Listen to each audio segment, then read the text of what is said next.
안녕하세요. 저는 20대 후반의 여자입니다. 여러분들은 소름 끼치는 경험을 하신 적이 있으신가요?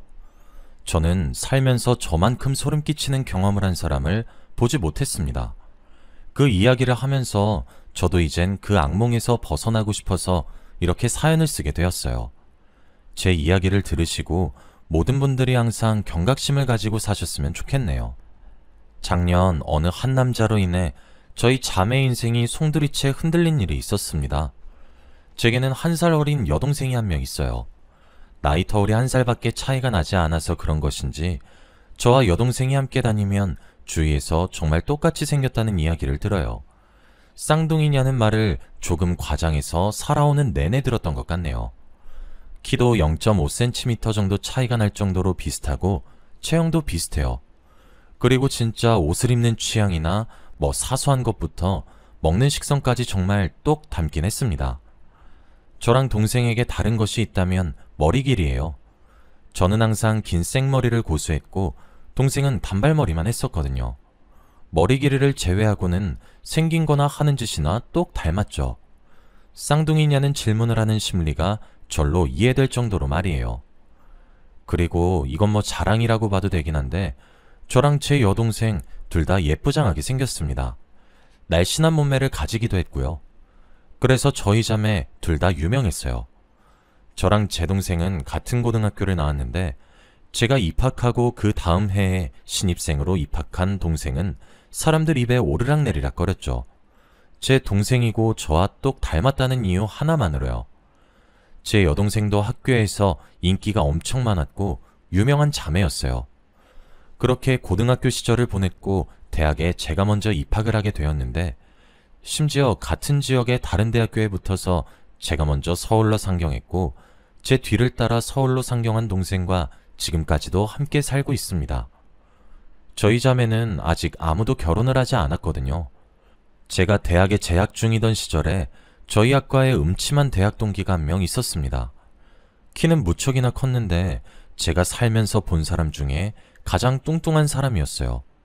머리는 좋은 것 같은데 음침한 분위기를 풍겨서 그런지 사람들이 다 멀리하는 그런 사람이었죠.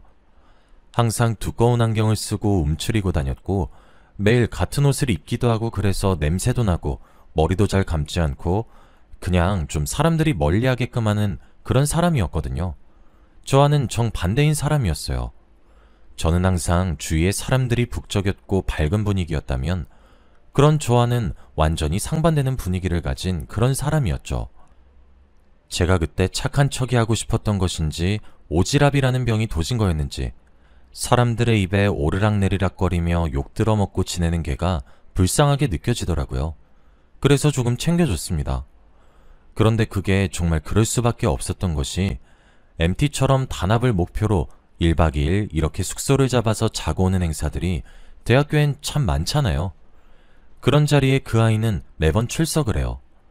하지만 저희 학과 사람들이 다 피하니 제대로 놀기를 하겠습니까? 먹기를 하겠습니까?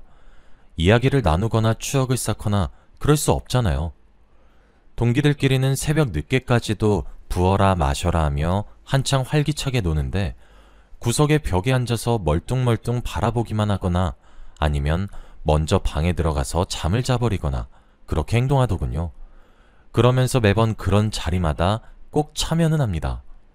개강하고 종강할 때마다 열리는 총회에도 제일 먼저 술집에 도착해 있고 그러는 애였어요. 그런데 그런 쓸쓸한 모습이 눈에 좀 밟히더군요. 술 먹는 자리에 꼬박꼬박 나오는데 어울리고 싶어하는 것이 눈에 보이는데 아무도 끼워주지 않으니 불쌍하다고 동정어린 생각을 가지고 있었던 것 같습니다. 그래서 그런 자리에서 제가 그 아이를 몇 번 챙겨줬습니다. 그렇다고 별스럽고 유난 떤 것이 아니라 정말 사소한 챙김이었어요. 술 게임을 하고 있을 때 제 옆자리에 불러 앉힌다거나 그런 식으로 말이에요. 이 안주 맛있다고 몇 마디 말을 걸어주거나 먼저 인사를 해주거나 진짜 그런 사소한 행동이었습니다. 그런데 저의 그런 행동들 덕에 그 아이는 저를 좋아하게 되었더라고요. 정상적인 방법이 아니라 아주 비정상적인 방법으로 말이에요. 언젠가부터 제가 가는 곳마다 그 아이가 나타나는 것 같았습니다. 저는 타지인 서울에서 대학교를 다녔기 때문에 자취를 했는데 저희 동네 근처에서 자주 보였어요. 자기도 근처에 산다고 얘기를 하면서 자신의 집을 가리켰는데 그 집이 제가 살고 있는 오피스텔의 바로 맞은편에 위치해 있었습니다. 처음엔 신기한 우연이라고 생각했고 종종 만나자고 하며 웃으면서 받아들였어요. 수업이 끝나고 종종 같이 귀가하고는 했죠. 그때까지도 별 의심은 품지 못했어요. 그냥 동네 친구가 생겼다 뭐 그 정도였죠. 그런데 뭔가 조금 이상한 느낌이 점점 들기 시작했어요. 자꾸 어딜 가든 마주치는 것 같다고 해야 하나? 기다렸다는 듯 마주치기 시작하니까 좀 의아하다고 생각했죠. 그런데 그건 제 착각이 아니었습니다. 그 아이는 저를 스토킹하고 있었어요. 제가 모르는 사이에 말이에요. 제가 알게 된 경위는 학교에서 일어난 싸움 때문이었습니다. 대학 생활을 새내기답게 즐기고 있었습니다. 과방에 가기 위해 동기 몇몇과 함께 복도를 거닐고 있는데 뒤에서 우당탕탕 소리가 들리더군요. 그때 저는 같은 과 동기랑 연애를 하고 있는 중이었어요. 캠퍼스 커플이었죠. 우당탕탕하며 들린 그 소리는 제 남자친구가 그 아이에게 주먹을 날렸고 맞은 주먹에 균형을 잃은 그 아이가 휘청거리다 넘어지는 소리였습니다.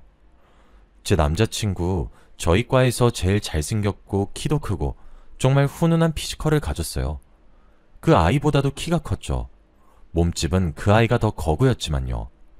그렇게 외적으로도 완벽한 아이였는데 저한테 매번 다정하고 따뜻하게 대해줘서 주위에서 부러움도 종종 사게 만들어주는 그런 다정다감한 남자친구였는데 그런 남자친구가 정말 욕이란 욕은 다 하면서 그 아이에게 주먹을 휘두르더라고요. 저는 깜짝 놀라서 얼른 달려가 남자친구를 말리면서 왜 그러냐고 했어요. 남자친구는 흥분을 가라앉히지도 않은 채 경찰에 신고하더군요. 그리고 그 틈에 그 아이가 도망을 가려고 했는데 남자친구가 바닥에 깔아 뭉개고 그 위에 앉아서 포박하듯 도망도 못 치게 하더군요. 저는 영문도 몰랐지만 무섭게 화를 내는 남자친구가 오히려 무섭게 느껴졌어요. 남자친구는 저 멀리 날아간 그 아이의 휴대폰을 집어오라고 했고 전 시키는 대로 했어요. 저희 과가 있는 층이라 그런지 선배들 동기들 너나 할 것 없이 복도로 나와 구경하고 말리고 있더군요. 그 사이 경찰이 도착했고 남자친구는 순순히 그 아이를 풀어주었습니다. 그런데 경찰에 제 남자친구를 고발하듯 행동할 거라고 생각했는데 묵비권을 행사하더군요. 남자친구는 당장 휴대폰 비밀번호를 풀라고 종용했습니다. 저를 보호하듯 뒤로 숨기면서 말이에요. 그러면서 경찰에게 저를 몰래 촬영하는 것을 목격했다고 얘기를 하더군요. 저는 깜짝 놀랐습니다. 아니, 그 자리에 있는 모두가 깜짝 놀랐죠. 그런데 하얗게 질린 채로 끝까지 거부를 하더라고요. 함께 온 여경찰이 이러면 서로 연행해 가는 수가 있다며 으름장을 놓으니 어거지로 휴대폰 비밀번호를 풀더라고요. 거의 울먹이듯 훌쩍이면서 말이에요. 그리고 휴대폰 안엔 정말 끔찍한 것들이 담겨 있었습니다. 그동안 하루에 수백 장은 좋게 찍은 모양인지 제 이름으로 된 사진 폴더가 따로 있더군요. 10,000장이 넘는 사진과 동영상들이 있었죠. 저희 집 맞은편 오피스텔에 사는 것은 알고 있었는데 저와 같은 층에서 사는 줄은 몰랐어요. 정말 창문을 열어 밖을 쳐다보면 바로 제 집이 보이더라고요. 항상 블라인드가 쳐져 있던 집이 있었는데 그게 그 아이의 집이었고 블라인드 사이에 카메라 렌즈를 고정해 제 일상생활을 내내 훔쳐보고 있었더군요. 제가 옷을 갈아입는 모습까지 촬영했던데 말 다 한 셈이죠. 그뿐만이 아니라 제가 오고 가는 등하굣길, 도서관에서 공부하는 모습, 동아리에서 노는 모습, 거기 있는 모든 사진과 동영상들이 제가 모르는 사이에 찍힌 거였습니다. 그리고 이번에도 복도에서 제 뒷모습을 몰래 촬영하고 있었는데 거기에 정신이 팔려 뒤에서 조용히 다가오는 제 남자친구의 기척을 느끼지 못한 것이었고 그렇게 들키게 된 것이죠. 비틀거리니 남자친구가 제 몸을 받쳐주는 듯 했어요. 그리고 남자친구는 경찰서에 가서 얘기하자고 그 아이를 기어코 신고했죠. 경찰서에서 진술을 듣는 과정에서 알게 된 사실은 그 아이는 제 남자친구 사물함에 죽은 고양이 시체를 갖다 놓기도 하고 빨간 물감으로 혈서처럼 쓴 쪽지를 넣어놓기도 했더군요. 저와 헤어짐을 강요하면서 말이에요. 눈이 돌아가서는 저보고 그러더라고요. 너도 나 좋아했잖아. 왜 날 이상한 사람으로 만드는 건데? 하면서요. 반쯤 돌아보이는 그 눈은 미친 사람의 그것과 비슷했습니다. 진짜 너무너무 소름이 끼쳤고 너무 무서웠습니다. 남자친구는 저를 감싸 안으면서 처벌하고 싶다고 의사를 밝혔죠. 너무 명백한 증거들의 등장에 그 아이도 꼼짝없이 처벌을 받게 되었고 저는 학교 측에다가 고발해서 그 아이를 퇴학시켰습니다. 학교 측에서도 분리시켜주지 않는다면 공론화시키겠다는 제 말에 제 편을 들어줬죠. 저는 너무 많은 위로를 받았지만 그것 또한 2차 가해로 느껴졌어요. 예쁘장하게 태어나 항상 이득만 본다고 생각했는데 그때 처음으로 제 얼굴이 미워 보였습니다. 그렇게 무너져가는 제 곁을 지켜준 사람은 남자친구였어요. 물론 지금까지도 잘 만나오고 있고 내년에 결혼을 하려고 계획을 하고 있죠. 저도 휴학을 하고 2년 동안 심리치료와 상담을 병행하며 저를 다독이고 복학을 했고 남자친구와 함께 졸업을 했습니다. 남자친구도 그 사이 군대를 다녀왔고요. 저는 이 이야기를 동생을 포함한 제 가족 누구에게도 터놓지를 못했어요. 동생과 함께 살게 되면서 집을 다른 곳으로 이사했지만 피해망상이 생길 정도로 예민했었죠. 그런 저를 동생은 이상하게 생각하면서 크게 화내지 않았고 절 보듬어줬어요. 그렇게 저는 힘들었던 과거를 떨쳐낼 수 있었고요. 제 남자친구에게 정말 감사한 일이죠. 지금 정상적으로 회사를 다니고 생활을 가능케 한 것은 전적으로 남자친구 덕이에요. 그렇게 그 아이는 법적 처벌을 받았고 제 눈앞에 2번 다시 나타나지 않았어요. 저도 일상으로 점점 돌아오고 있었죠. 그러다 몇 달 전에 여동생이 제게 남자친구를 소개해주고 싶다고 하더라고요. 제 남자친구는 여동생이 자주 봤는데 저는 여동생의 남자친구를 본 적이 단 한 번도 없었어요.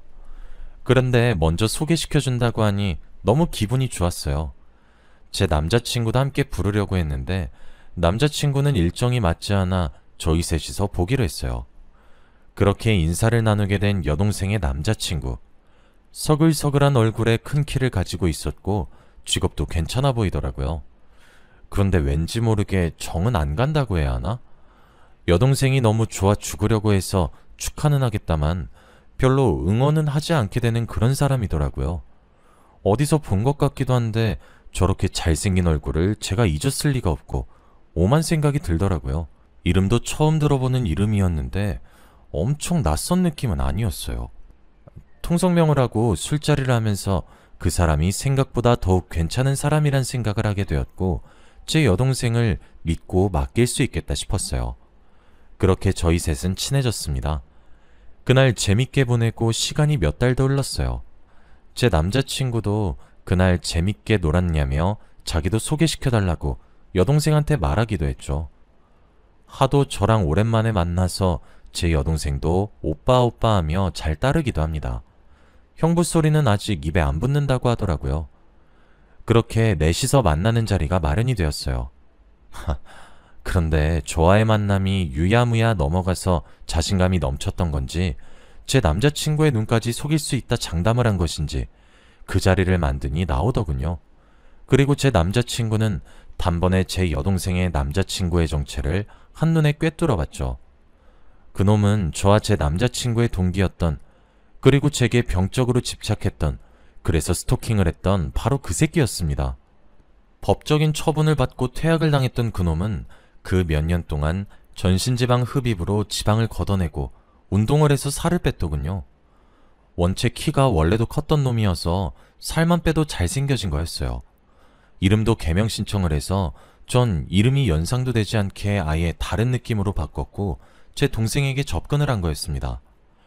제 남자친구 저와 오랜 기간 만나서 제 여동생과도 친분이 두터워요. 남자친구는 심지어 외동아들이라서 형제 있는 사람들을 항상 부러워했어요. 일가 친척들 중에서도 남자친구 또래의 친척이 하나도 없거든요. 같은 촌수에서는 위로 띠동갑은 우스울 정도로 나이 차이가 나서 사촌형보다 사촌형이 낳은 조카와 나이 차이가 덜 날 정도예요. 그래서 제 여동생을 정말 끔찍히 아낍니다. 그러니 저희 여동생도 제 남자친구를 저를 따르듯 친오빠처럼 잘 따르는 것이기도 하고요. 그런 예비 처제 남자친구를 소개받는다고 해서 잘해주겠다고 다짐했는데 눈앞에 나타난 새끼가 몇 년 전 자신의 여자친구를 스토킹한 새끼고 그놈이 이제 예비 처제와 교제를 한다고 하니 남자친구 눈이 당연히 뒤집어지죠. 술집은 바로 개판이 되었어요. 남자친구가 운동에 취미가 있는 사람이라 그런지 쉽게 그놈이 제압되더군요. 남자친구는 몇 년 전에도 그랬듯이 그놈의 휴대폰부터 확보했어요. 시간이 오래 지나 그런지 이젠 그놈의 지문만 있으면 휴대폰이 저절로 풀리더군요. 몇 년 전에 걸렸을 땐 그렇지 않았는데요. 당연히 제가 그놈의 지문을 이용해 잠금을 풀었고 갤러리를 들어감과 동시에 112에 신고했습니다. 눈 깜짝할 새에 모든 일이 벌어져서 여동생은 너무 놀라 몸이 굳어있더군요. 아니나 다를까 그렇게 열어본 갤러리에는 이젠 제 사진이 아닌 제 여동생 사진이 들어있었습니다. 모두 몰래 찍은 듯한 구도로 말이에요. 여동생도 굉장히 큰 충격을 받았어요. 진짜 그놈이 얼마나 괘씸했던지 몰라요. 저로도 모자라 제 여동생까지 저한테 했던 짓거리를 그대로 해놨더군요. 여동생도 천사 같은 탈을 쓴 그놈을 보고 이런 일을 겪으리라고는 상상도 못했겠죠. 진짜 어이가 없고 소름이 끼쳤던 건 그놈 폰에 있는 메모장이 문득 눈에 띄어서 들어간 순간이었어요. 그놈은 자신의 휴대폰 메모장에 저와 여동생을 동시에 취하기 위한 범행 계획을 세워놨더군요. 정말 얼마나 소름이 끼치고 몸이 덜덜 떨리던지. 빠르게 도착한 경찰과 제가 들이민 휴대폰을 증거 삼아 그놈은 현장에서 바로 연행이 되었습니다. 저희도 경찰서에 진술하러 갔고요. 그래도 저는 한번 겪어본 경험이라 그런지 익숙하게 진술하게 되더군요. 저랑 남자친구는 여동생을 살뜰히 챙겼고 법적인 처벌을 원한다고 의사표현도 확실히 했어요. 결국 그놈은 법의 심판을 받게 되었고 재범에다가 죄질이 나빠서 가중처벌을 받더라고요. 저희는 저와 여동생에게 그놈을 접근금지 처분을 요구했고 그 요구는 들어지게 되었습니다. 여동생은 그 이후로 넋이 나갔어요. 많이 좋아했으니 얼마나 상처가 컸을지 가늠조차 되질 않네요. 여동생은 이번 일을 겪으면서 오래전 제가 겪은 일이 있었다는 사실도 알게 되었고 그렇게 모든 것을 어쩔 수 없이 깨닫게 되었습니다. 그리고 제가 그랬던 것처럼 동생도 무너져 내렸어요. 당해본 사람이 제일 잘 알죠. 정신이 무너지는 그 느낌을 말이에요. 제게는 남자친구가 버팀목이 되어주었는데 제 여동생은 믿었던 버팀목이 자신의 뒤통수를 친 격이니 저보다 더 큰 상처를 받았을 거기도 합니다. 그래서 제 남자친구와 제가 정말 살뜰히 여동생을 보살폈고 함께 병원에 데려가 심리치료를 받게 하는 등 정말 정성을 다해 보살폈고 지금 여동생은 마음을 많이 회복했습니다. 매번 어깨 살짝 위로 올라오는 단발머리를 고수하던 여동생이었는데 얼마 전 쇼컷을 하고 나타났더라고요. 그래도 마음이 많이 편안한 듯 활짝 웃어 보이는 여동생을 보니 심경의 변화가 있었구나 하며 짐작을 하고 있을 뿐이었습니다. 저와 제 남자친구가 도움이 되긴 한 모양인지 점점 상처를 털고 일어나려고 하는 모습이 기특하네요. 저는 그런데 이 일이 그렇게 흔치 않은 일이라고는 생각하지 않습니다. 어찌되었든 여자들은 남자보다 힘이 약한 존재고 범행의 타겟이 되어버리면 떨쳐내기 힘든 것은 사실이니까요. 제가 이 글을 쓴 이유는 저와 제 여동생뿐만 아니라 모든 사람들이 경각심을 가졌으면 하는 마음이 들었기 때문이에요. 맞아요. 아직 세상은 아름답고 착한 사람들도 많아요. 하지만 소수의 나쁜 사람들이 있다는 사실을 잊으면 안 될 것 같아요. 누군가가 저 모르게 제 일상을 관찰당하는 기분은 무척이나 기분 나쁘고 불쾌하며 사람을 예민하게 만들죠. 저는 제 이야기를 듣고 여러분들 마음속에 경계심이 생기기만 해도 성공적이라고 생각합니다. 경계를 하는 사람과 하지 않은 사람에게 같은 일이 일어나도 대처의 속도가 달라질 테니까요. 세상은 아름답지만 여전히 살아남기엔 험해요. 착한 사람들이 많이 살고 있지만 아주 나쁜 놈 하나는 그 존재만으로도 선한 사람들의 영향력을 상쇄시키는 법이죠. 그러니 여러분들도 긴장의 끈을 놓지 않고 경계하며 삶을 조심스럽게 사셨으면 좋겠어요. 여기까지가 제 이야기였습니다. 긴 이야기 들어주셔서 감사합니다.